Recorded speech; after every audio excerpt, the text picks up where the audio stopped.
केदारनाथ ज्योतिर्लिंग। केदारनाथ महादेव के विषय में कई कथाएं हैं। स्कंद पुराण में लिखा है कि एक बार केदार क्षेत्र के विषय में जब पार्वती जी ने शिव से पूछा तब भगवान शिव ने उन्हें बताया कि केदार क्षेत्र उन्हें अत्यंत प्रिय है। वे यहाँ सदा अपने गणों के साथ निवास करते हैं। इस क्षेत्र में वे तब से रहते हैं जब उन्होंने सृष्टि की रचना के लिए ब्रह्मा का रूप धारण किया था। स्कंद पुराण में इस स्थान की महिमा का एक वर्णन ये भी मिलता है कि एक बहेलिया था जिस हिरण का मांस खाना अत्यंत प्रिय था। एक बार यह शिकार की तलाश में केदार क्षेत्र में आया। पूरे दिन भटकने के बाद भी उसे शिकार नहीं मिला। संध्या के समय नारद मुनि इस क्षेत्र में आए तो दूर से बहेलिया उन्हें हिरण समझकर उन पर वान चलाने के लिए तैयार हुआ। जब तक वह वान चलाता सूर्य पूरी तरह डूब गया। अंधेरा होने पर उसने देखा कि एक सर्प मेढक का निगल रहा है। मृत होने के बाद मेढक शिव रूप में परिवर्तित हो गया। इसी प्रकार बहेलिया ने देखा कि एक हिरण को सिंह मार रहा है। मृत हिरण शिव गणों के साथ शिवलोक जा रहा है। इस अद्भुत दृश्य को देखकर बहेलिया हैरान था। इसी समय नारद मुनि ब्राह्मण वेश में बहेलिया के समक्ष उपस्थित हुए। बहेलिया ने नारद मुनि से इन अद्भुत दृश्यों के विषय में पूछा। नारद मुनि ने उसे समझाया कि यह अत्यंत पवित्र क्षेत्र है। इस स्थान पर मृत होने पर पशु पक्षियों को भी मुक्ति मिल जाती है। इसके बाद बहेलिया को अपने पाप कर्मों का स्मरण हो आया कि किस प्रकार उसने पशु पक्षियों की हत्या की है।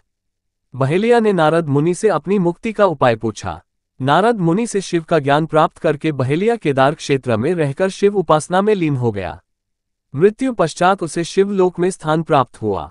केदारनाथ ज्योतिर्लिंग की कथा। केदारनाथ ज्योतिर्लिंग की कथा के विषय में शिव पुराण में वर्णित है कि नर और नारायण नाम के दो भाइयों ने भगवान शिव की पार्थिव मूर्ति बनाकर उनकी पूजा एवं ध्यान में लगे रहते। इन दोनों भाइयों की भक्तिपूर्ण तपस्या से प्रसन्न होकर भगवान शिव इनके समक्ष प्रकट हुए। भगवान शिव ने इनसे वरदान मांगने के लिए कहा तो जन कल्याण की भावना से इन्होंने शिव से वरदान मांगा कि वह इस क्षेत्र में जन कल्याण हेतु सदा वर्तमान रहें। इनकी प्रार्थना पर भगवान शंकर ज्योतिर्लिंग के रूप में केदार क्षेत्र में प्रकट हुए। केदारनाथ से जुड़ी पांडवों की कथा। शिव पुराण में लिखा है कि महाभारत के युद्ध के पश्चात पांडवों को इस बात का प्रायश्चित हो रहा था कि उनके हाथों उनके अपने भाई बंधुओं की हत्या हुई है। वे इस पाप से मुक्ति पाना चाहते थे। इसका समाधान जब इन्होंने वेद व्यास जी से पूछा तो उन्होंने कहा कि बंधुओं की हत्या का पाप तभी मिट सकता है जब शिव इस पाप से मुक्ति प्रदान करेंगे।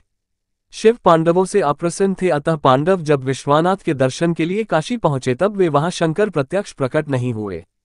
शिव को ढूंढते हुए तब पांचों पांडव केदारनाथ पहुंच गए।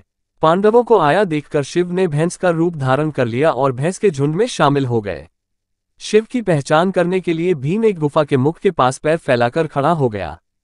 सभी भैंस उनके पैर के बीच से होकर निकलने लगे, लेकिन भैंस बने शिव ने पैर के बीच से जाना स्वीकार नहीं किया। इससे पांडवों ने शिव को पहचान लिया। इसके बाद शिव वहां भूमि में विलीन होने लगे। तब भैंस बने भगवान शंकर को भीम ने पीठ की तरह से पकड़ लिया। भगवान शंकर पांडवों की भक्ति एवं दृढ़ निश्चय को देखकर प्रकट हुए तथा उन्हें पापों से मुक्त कर दिया। इस स्थान पर आज भी द्रौपदी के साथ पांचों पांडवों की पूजा होती है। यहाँ शिव की पूजा भैंस के पृष्ठ भाग के रूप में तभी से चली आ रही है। और भी कहानी सुनने के लिए वीडियो को लाइक करें, चैनल को सब्सक्राइब करें।